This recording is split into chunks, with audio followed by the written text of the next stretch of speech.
नमस्कार दोस्तों, मैं सुप्रिया स्वागत करती हूँ आपका डिकोड एग्जाम की डेली करंट अफेयर की क्लास में। दोस्तों, आज हम अपनी करंट अफेयर की क्लास में डिस्कस करेंगे 8 जून से रिलेटेड करंट अफेयर को। तो चलिए दोस्तों, जल्दी से आप सभी लोग सेशन से जुड़ जाइए, सेशन को शेयर कर दें आप सभी लोग। और जैसा कि मैं उम्मीद कर रही हूँ आप सभी लोग बहुत ही अच्छे से होंगे, अच्छे से अपनी प्रिपरेशन कर रहे होंगे। और साथ ही साथ जैसा कि करंट अफेयर आपके एग्जाम के लिए बहुत ही ज्यादा इंपॉर्टेंट है, तो कोशिश करिए डेली करंट अफेयर की क्लास को फॉलो करने का। और साथ ही साथ जो आपको पीडीएफ प्रोवाइड की जाती है टेलीग्राम ग्रुप पे, उनको दोस्तों डाउनलोड करिए। और ना सिर्फ डाउनलोड करिए, अपनी शॉर्ट नोट्स भी बनाइए। बेसिकली अपने देखा जाए तो जितने भी आपके जो सिलेबस है, सिलेबस के अकॉर्डिंग सारे जो है सब्जेक्ट्स के अपनी शॉर्ट नोट्स बनाते रहिए और उनका रिविजन करते रहिए। इसी के साथ स्टार्ट करते हैं हम अपनी क्लास। और आज की क्लास में दोस्तों हम देखेंगे बहुत सारे इंपॉर्टेंट चीजों को। उसके पहले कहना चाहूंगी कि जल्दी से चैनल को सब्सक्राइब कर लीजिए और बेल आइकन को प्रेस कर लीजिए।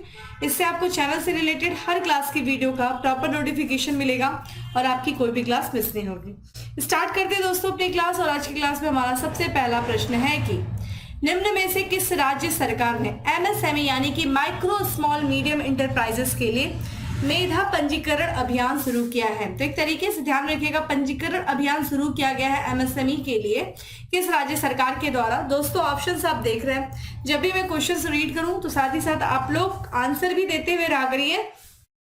ये क्वेश्चन आपके लिए काफी ज्यादा इंपॉर्टेंट है क्योंकि ये यूपी स्पेशल भी हो सकता है कि उत्तर प्रदेश सरकार ने एमएसएमई के लिए पंजीकरण अभियान शुरू किया है। ठीक है, तो जितने भी राज्य भर में जो सभी 75 जिले हैं दोस्तों, ध्यान रखिएगा उत्तर प्रदेश में कितने जिले हैं, 75 जिले। ठीक है, और यहाँ पे जो 75 जिलों में जो एमएसएमई यानी कि सूक्ष्म लघु और मध्यम उद्यम है, उनके लिए 15 दिवसीय पंजीकरण अभियान जो है शुरू किया है।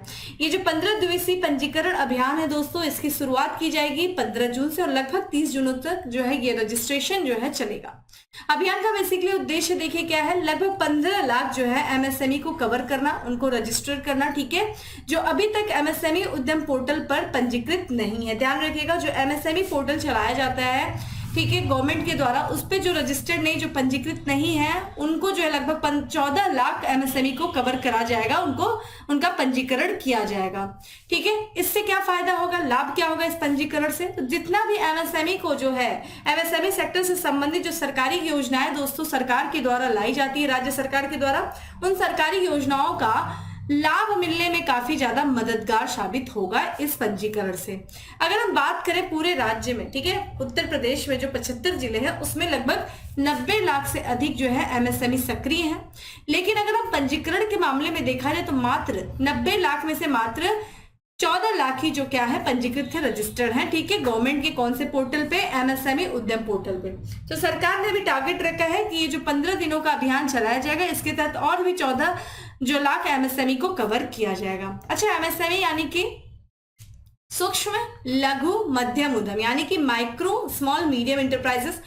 तो हम किन जो है उद्यमों को, कौन जो इंटरप्राइजेस को हम इन कैटेगरी में रखते हैं। तो देखिए, जो सूक्ष्म उद्यम के अंतर्गत देखिए कौन आते हैं, जो अधिकतम 1 करोड़ तक का जो निवेश करते हैं और उनका जो टर्नओवर होता है, वार्षिक जो है कारोबार होता है, वो अधिकतम 5 करोड़ तक का होता है, उन्हें हम सूक्ष्म उद्यम कहते हैं।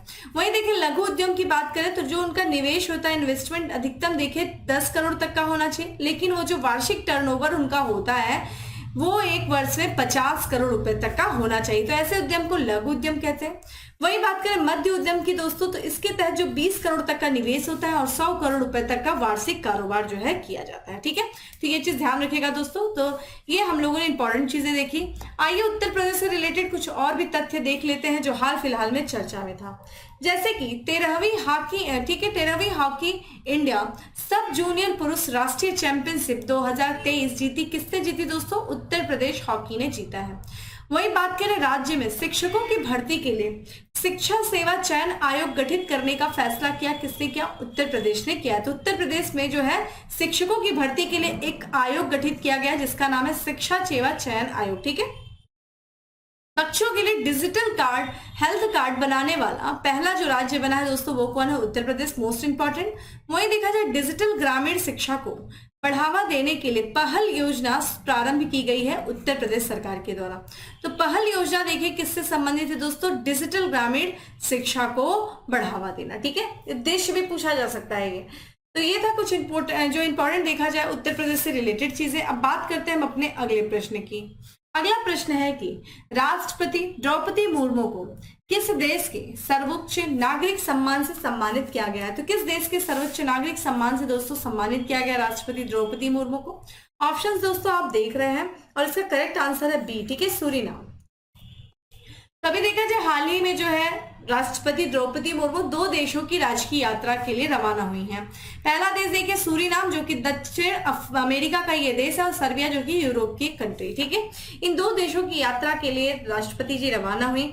पहले चरण में अपनी यात्रा के पहले चरण में देखिए जो राष्ट्रपति जी हैं वो सूरीनाम पहुंची। ध्यान रखिएगा ये दक्षिण अमेरिका का यानी कि साउथ अमेरिका का देश है सूरीनाम, और यहाँ पे जो है सूरीनाम में वो भारतीयों के आगमन के 150वीं, ध्यान रखिएगा ये 150 15वीं लिखा है, 150वीं वर्षगांठ से जुड़े समारोह में वो अतिथि थी, ठीक है।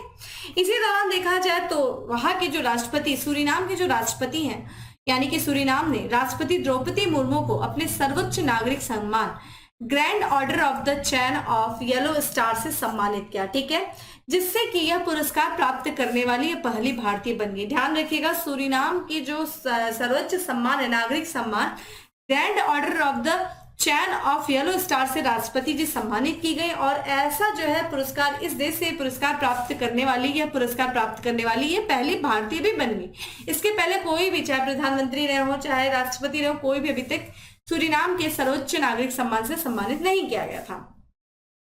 ये जो सम्मान प्रदान किया गया राष्ट्रपति द्रौपदी मुर्मू को, ये सूरीनाम गणराज्य के जो राष्ट्रपति हैं चंद्रिका प्रसाद संतोखी, उनके द्वारा जो है यह पुरस्कार प्रदान किया गया।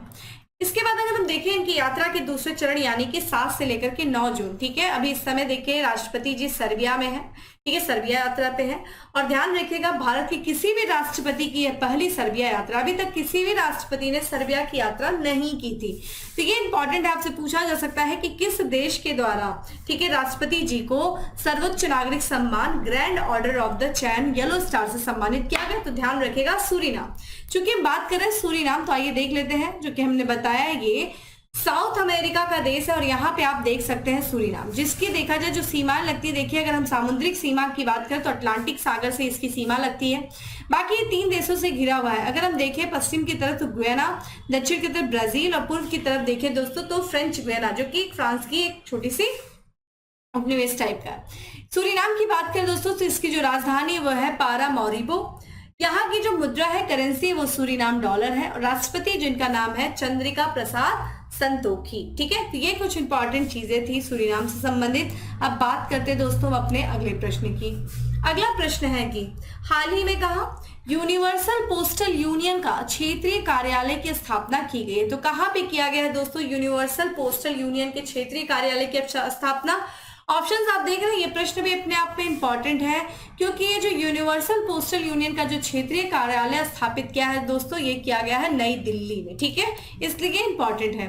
तो यहाँ पे जो भारत के केंद्रीय मंत्रिमंडल है उनके द्वारा, ध्यान रखिएगा, नई दिल्ली में यूनिवर्सल पोस्टल यूनियन के क्षेत्रीय कार्यालय की स्थापना का अनुमोदन किया गया है, ठीक है। ये जो निर्णय है ये भारत को दक्षिण और त्रिकोणीय सहयोग पर विशेष ध्यान देने के साथ डाक क्षेत्र के तहत बहुपक्षीय संगठनों में सक्रिय रूप से शामिल होने की अनुमति देता है। तो जो भी डाक क्षेत्र से संबंधित जो बहुपक्षीय संगठन है उसमें भारत जो है सक्रिय रूप से शामिल हो सकेगा इस पोस्टल जो है यूनियन का जो क्षेत्रीय कार्यालय खुलने से। कार्यालय का देखिए उद्देश्य क्या है, तो यहाँ पे यूनिवर्सल पोस्टल यूनियन के साथ एक समझौते के माध्यम से क्षेत्र में यूपीयू के विकास सहयोग और तकनीकी सहायता गतिविधियों को पूरा करना, ठीक है, ये इसके कार्यालय की स्थापना का उद्देश्य है। यहाँ पे यूनिवर्सल पोस्टल यूनियन की बात किया जाए दोस्तों तो इसकी स्थापना हुई थी 1874 में हुआ था। किससे दोस्तों, तो ये बर्न की संधि के माध्यम से हुआ था। इंपॉर्टेंट है ये, एक ध्यान रखिएगा, संयुक्त राष्ट्र की विशेष एजेंसी है, और इसके जो सदस्य हैं ये सदस्य देशों के बीच क्या करता है, डाक नीतियों का समन्वय करता है, ठीक है। तो ये इंपॉर्टेंट चीजें थी जिसको हम लोगों ने देखा। अब आगे बढ़ते हैं, अगले प्रश्न की तरफ बढ़ते हैं। नेक्स्ट क्वेश्चन है हमारा कि निम्न में से कौन सा देश टीकों के परीक्षण के लिए केंद्रीकृत प्रयोगशाला नेटवर्क में शामिल हुआ है। तो देखिए पेंडेमिक के दौरान जैसे जो टीके बने या फिर जो भी कुछ जो वैक्सीन बनती है उनके परीक्षण के लिए एक नेटवर्क है जिसका नाम है केंद्रीकृत प्रयोगशाला नेटवर्क। अभी हाल ही में कोई देश शामिल हुआ है, प्रश्न आपसे ये पूछा जा रहा है दोस्तों। तो अगर हम इसके करेक्ट आंसर की तरफ देखें तो दोस्तों ये इसका correct answer is D, Bharat. Most important question. तो आइए इसके बारे में हम देखते हैं। तो भारत जो है हाल ही में केंद्रीकृत प्रयोगशाला नेटवर्क का सदस्य बन गया है, जो गठबंधन फॉर एपिडेमिक प्रिपेयर्डनेस इनोवेशन का एक हिस्सा है। ठीक है, ध्यान रखिएगा केंद्रीकृत प्रयोगशाला का जो सदस्य बना है भारत। अगर हम बात करें केंद्रीकृत प्रयोगशाला नेटवर्क तो यह ध्यान रखिएगा ये गठबंधन फॉर एपिडेमिक प्रिपेयर्डनेस इनोवेशन का ये हिस्सा है। यहाँ पे हम बात करें दोस्तों किसके बारे में, तो यहाँ पे जो केंद्रीकृत प्रयोगशाला की बात करें तो इसमें 13 सदस्य हैं, 13 देशों में 15 साझेदार सुविधाएं शामिल हैं। ठीक है, और इसका उद्देश्य महामारी और महामारी रोग के प्रकोप के दौरान उपयोग के लिए टीकों का परीक्षण करना है। ठीक है, तो जैसा कि अगर कोई महामारी जैसे पेंडेमिक अभी आया था, जैसे कि कोविड-19 था उसमें, और उस दौरान जो है महामारी रोग के प्रकोप के दौरान जो हम टीके जो बनाए गए तो उनका परीक्षण करने के लिए जो ये प्रयोगशाला होती है। ठीक है, इसमें बात करें गठबंधन के लिए महामारी तैयारी नवाचार के हिस्से के रूप में सीएलएन उभरती संक्रामक बीमारियों के खिलाफ टीकों के विकास में तेजी लाने के लिए सीपीआई के मिशन का समर्थन करने में महत्वपूर्ण भूमिका निभाता है। ठीक है, अगर हम बात करें इसके बारे में तो ये इंपॉर्टेंट चीजें हैं। अगले प्रश्न की तरफ बढ़ते हैं। अगला प्रश्न है कि हाल ही में जारी राष्ट्रीय संस्थागत रैंकिंग फ्रेमवर्क 2023 में इंजीनियरिंग श्रेणी में कौन सी संस्था शीर्ष पे रही। तो कई श्रेणियों में जैसे कि चिकित्सा के क्षेत्र में भी संस्थाओं की रैंकिंग जारी किया गया। इंजीनियरिंग के क्षेत्र में इंजीनियरिंग श्रेणी में जिन संस्था ने शीर्ष रैंक हासिल किया है राष्ट्रीय संस्थागत रैंकिंग फ्रेमवर्क 2023 में, आपसे वही रैंक पूछी जा रही है दोस्तों, और इसका correct answer is a, IIT Madras. ठीक है, यहाँ पे देखिए ये जो रैंकिंग जारी की जाती है दोस्तों वो किया जाता है केंद्रीय शिक्षा मंत्रालय के द्वारा किया जाता है राष्ट्रीय संस्थागत रैंकिंग फ्रेमवर्क, और 2023 की रैंकिंग जारी कर दी गई है। अगर हम देखें बीते वर्ष की तरह इस वर्ष भी टॉप 100 रैंकिंग में दिल्ली के सतत उच्च शिक्षण संस्थानों में अपनी जगह बनाए रखी है। भारतीय प्रौद्योगिकी संस्थान मद्रास जो है देश का सर्वश्रेष्ठ संस्था बना है किस श्रेणी में दोस्तों, इंजीनियरिंग की श्रेणी में।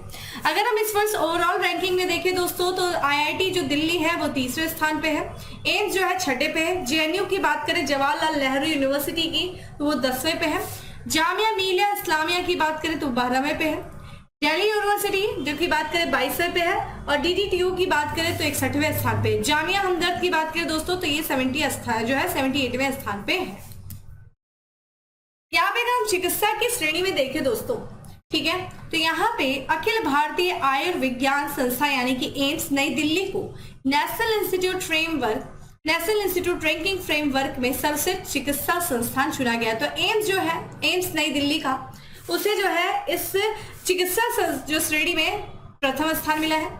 रैंकिंग में post graduate institute of medical education and research Chandigarh दूसरे स्थान पे है। क्रिश्चियन मेडिकल कॉलेज दोस्तों ध्यान रखिएगा वेल्लूर का, ये तीसरे स्थान पे है। ठीक है, यहाँ पे अगर हम इस रैंकिंग की बात करें दोस्तों नेशनल इंस्टीट्यूट रैंकिंग फ्रेमवर्क, तो ये रैंकिंग मानदंडों में व्यापक रूप से शिक्षण, सिखाना और संस्थान, अनुसंधान और व्यावसायिक अभ्यास, स्नातक परिणाम, आउटरीच और समावेश शामिल है। ठीक है, इस सब चीजों में ध्यान रखिएगा।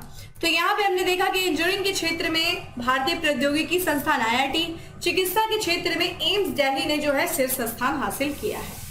आइए यहाँ पे कुछ और भी न्यूज रही है जो कि इंपॉर्टेंट थी, जैसे कि देखिए यहाँ पे हम बात करें दोस्तों वैज्ञानिक और औद्योगिक अनुसंधान परिषद, ठीक है, जो कि कहाँ स्थित है, हैदराबाद, तेलंगाना की राजधानी हैदराबाद।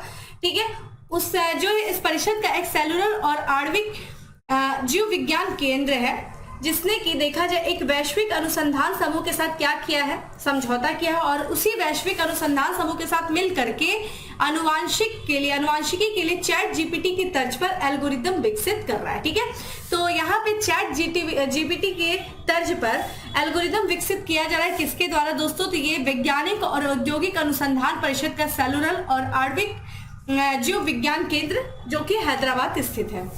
ये एल्गोरिदम क्या करेगा दोस्तों, तो ये एल्गोरिदम में, इस एल्गोरिदम में मानवीय भाषा के स्थान पर क्या होगा, जीनोम सीक्वेंसिंग डेटा। ठीक है, तो यहाँ पे जो मानवीय भाषा होती है उसके स्थान पे जीनोम सीक्वेंसिंग डेटा का प्रयोग किया जाएगा, जिससे कि क्या होगा, रोगों में अनुवांशिक बदलाव, ठीक है, जो रोगी होगा उनमें जो अनुवांशिक बदलाव होंगे, उस बदलाव पैदा करने वाले रोग का पता चला जा सकेगा। ठीक है, तो जो कोई पेशेंट होता है उसमें जो एक तरीके से जो अनुवांशिक बदलाव करने वाले जो रोग होते हैं उनका पता लगाने में ये जो है एल्गोरिदम काफी ज्यादा सहायता पहुंचाएगा। ठीक है, ये चीज ध्यान रखिएगा। अगला प्रश्न है जो कि दिवस से रिलेटेड है कि हाल ही में कब विश्व खाद्य सुरक्षा दिवस मनाया गया। तो दोस्तों कब मनाया गया दोस्तों, ये मनाया गया 7 जून को मनाया गया। ठीक है, तो यहाँ पे देखिए हर साल जो है 7 जून को विश्व खाद्य सुरक्षा दिवस मनाया जाता है। दिवस का उद्देश्य क्या है, खाद्य मानकों को बनाए रखने, उपभोक्ताओं को खाद्य जनित बीमारियों से बचाने के महत्व को उजागर करना। ठीक है, जो खाद्य मानक है उनको बनाए रखने और उपभोक्ताओं को खाद्य जनित बीमारियों से बचाने में जो है महत्व को उजागर करता है। विश्व खाद्य सुरक्षा दिवस की थीम की बात किया जाए दोस्तों तो यह है खाद्य मानक जीवन बचाता है। ठीक है, जीवन बचाते हैं, इसकी थीम क्या है, खाद्य मानक जीवन बचाते हैं। इस दिवस की शुरुआत देखिए, जो ये संयुक्त राष्ट्र महासभा ने एक संकल्प पारित किया था 73/250, इसी के माध्यम से इस दिवस की स्थापना की गई थी और पहली बार जो ये दिवस जो था ये 2019 में मनाया गया था। ठीक है, अन्य दिवस की बात कर लिया जाए तो यहाँ पे विश्व पर्यावरण दिवस मनाया गया 5 जून को। आप मुझे बताइए इस साल इसकी थीम क्या थी, विश्व पर्यावरण दिवस की थीम क्या थी, आप मुझे बताएं। वहीं विश्व साइकिल दिवस मनाया गया 3 जून को और 1 जून को मनाया गया विश्व दुग्ध दिवस। ठीक है, आते हैं हम अपने अगले प्रश्न पे कि ब्रिक्स विदेश मंत्रियों की बैठक कहाँ आयोजित की गई। तो हाल ही में ब्रिक्स विदेश मंत्रियों की बैठक आयोजित की गई, कहाँ किया गया दोस्तों, तो ये किया गया साउथ अफ्रीका के कैपिटल केपटाउन में। तो केपटाउन ध्यान रखिएगा दोस्तों, ये साउथ अफ्रीका का विधायी राजधानी, ठीक है, विधायी राजधानी है केपटाउन और यहीं पे ब्रिक्स देशों के जो विदेश मंत्री हैं उनकी बैठक आयोजित की गई। इस बैठक में भारत का प्रतिनिधित्व किसने किया, तो भारत के जो विदेश मंत्री हैं दोस्तों एस जयशंकर, उन्होंने प्रतिनिधित्व किया। और जैसा कि आपको पता है साउथ अफ्रीका इस वर्ष जो है ब्रिक्स 15वें ब्रिक्स शिखर सम्मेलन की मेजबानी कर रहा है और इसी साल जो है अगस्त 2023 में 15वें ब्रिक्स शिखर सम्मेलन जो आयोजित किया जाएगा साउथ अफ्रीका में, उस दौरान क्या क्या एजेंडे जो है तैयार किए जाएंगे उसको अंतिम रूप दिया गया है इसी बैठक में जो विदेश मंत्रियों की बैठक हुई है। बात कर लेते हैं दोस्तों ब्रिक्स। तो देखिए ब्रिक्स जो कि 5 देशों का एक समूह है, बी यानी ब्रिक्स से यहीं से आप देख लीजिए कौन कौन से देश है, बी यानी कि ब्राजील, आर यानी कि रशिया, आई यानी कि इंडिया, सी यानी कि चाइना और एस यानी कि साउथ अफ्रीका। ठीक है, ये चीज ध्यान रखिएगा। ये जो शब्द है ब्रिक्स, ठीक है, ये एक गोल्डमैन सैक्स के ध्यान रखिएगा अर्थशास्त्री थे जिनका नाम है जिम ओ नील।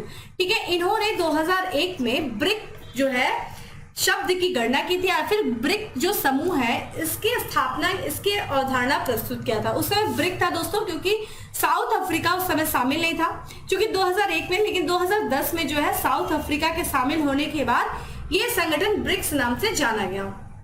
ये जो 5 देशों का समूह है ये विश्व की आबादी का 40% हिस्से का प्रतिनिधित्व करता है और अगर हम वही बात करें सकल घरेलू उत्पाद, ठीक है, जीडीपी की बात करें तो ये 30% की हिस्सेदारी रखता है ये 5 देशों का समूह।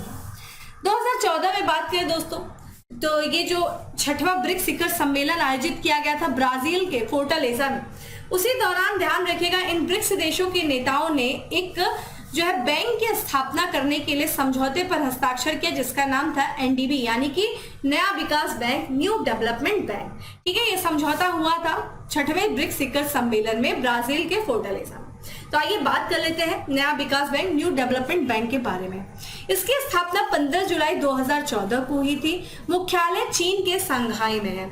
इसके संस्थापक देखिए ब्रिक्स देश हैं। वर्तमान में जो इसके अध्यक्ष है वो डिल्मा रोसेफ है जो कि ब्राजील की पूर्व राष्ट्रपति थी डिल्मा रोसेफ। नया सदस्य जो इसका बना है वो हाल ही में मिस्र बना था। ठीक है, आते हैं दोस्तों अगले प्रश्न पे कि निम्नलिखित में से किसे भारतीय भूवैज्ञानिक सर्वेक्षण का नया महानिदेशक नियुक्त किया गया है।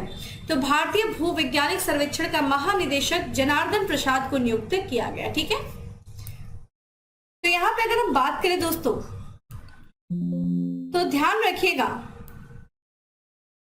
जनार्दन प्रसाद जो कि भारतीय भूवैज्ञानिक सर्वेक्षण जियोलॉजिकल सर्वे ऑफ इंडिया के महानिदेशक बने हैं उन्होंने देखा जाए अपने पद से, ठीक है, उन्होंने अपने पद से 2022 से पद संभाल रहे डॉक्टर एस राजू के स्थान पर वो स्थान लेंगे। यानी कि अभी वर्तमान में भारतीय भूवैज्ञानिक सर्वेक्षण के जो महानिदेशक हैं वो डॉक्टर एस राजू है, उन्हीं के स्थान पे जो है जनार्दन प्रसाद नियुक्त किए जाते हैं।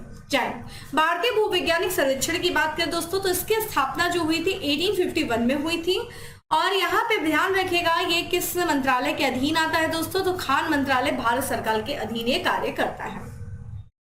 यह दुनिया में इस तरह के सबसे पुराने संगठनों में से एक है और भारत में दूसरा सबसे पुराना सर्वेक्षण भी है, ठीक है। यह भारत में भूवैज्ञानिक सर्वेक्षण और अध्ययन करने के लिए जिम्मेदार है। इसका मुख्यालय ध्यान रखिएगा पश्चिम बंगाल की राजधानी कोलकाता में। तो मुख्यालय आपके लिए इंपॉर्टेंट है। स्थापना कब हुई थी? 1851 में हुई थी। कोलकाता इसका हेडक्वार्टर है। आते हैं दोस्तों अपने अगले प्रश्न पे कि निम्नलिखित में से कौन सा शहर मध्य प्रदेश का पहला सौर शहर होगा। ये देखिए मध्य प्रदेश का होगा, ना कि देश का। तो मध्य प्रदेश का जो पहला सौर शहर होगा दोस्तों वो होगा सांची, ठीक है। तो सांची जो कि मध्य प्रदेश का पहला शहर है और सांची ध्यान रखिएगा ये यूनेस्को विश्व विरासत स्थल भी, ठीक है। और ये मध्य प्रदेश का पहला सौर शहर बनेगा। ध्यान रखिएगा ये कर्क रेखा पर स्थित है ये सांची, ठीक है। देखिए कई बार पूछा जाता है। पहली बात तो आप मुझे कमेंट बॉक्स में आंसर करिए, कर्क रेखा भारत के कितने राज्यों से होकर के गुजरती है, ठीक है। कितने राज्यों से होकर के गुजरती है कर्क रेखा और कौन कौन से इंपॉर्टेंट शहर है। अगर किसी भी स्टेट की राजधानी कर्क रेखा पर स्थित है तो वो मुझे कमेंट बॉक्स में बताइए। बाकी आप देखिए सांची भी जो कि कर्क रेखा पर स्थित है और इसी कारण से जो सूरज की रोशनी है, जो सूरज की ऊर्जा है, ये इसको बहुत अधिक मात्रा में प्राप्त होती है और इस कारण से ये सौर शहर बनाने के लिए एक आदर्श स्थान हो सकता है, ठीक है। सांची में हर घर को सौर ऊर्जा से बिजली पहुंचाई जाएगी। सांची में सौर परियोजना के क्रियान्वयन के लिए एमपी ऊर्जा विकास निगम जो है वो एक नोडल एजेंसी है। चूंकि हम बात करें ये मध्य प्रदेश का शहर है। अगर हम बात करें भारत का पहला शहर कौन सा था जो सौर ऊर्जा से चलने वाला पहला शहर बना था पूरी तरीके से, तो दीव था। दीव जो कि दिन के दौरान पूरी तरीके से सौर ऊर्जा पर चलने वाला पहला भारत का शहर था। वहीं गुजरात का मोढेरा कई बार एग्जाम में पूछा जा चुका है।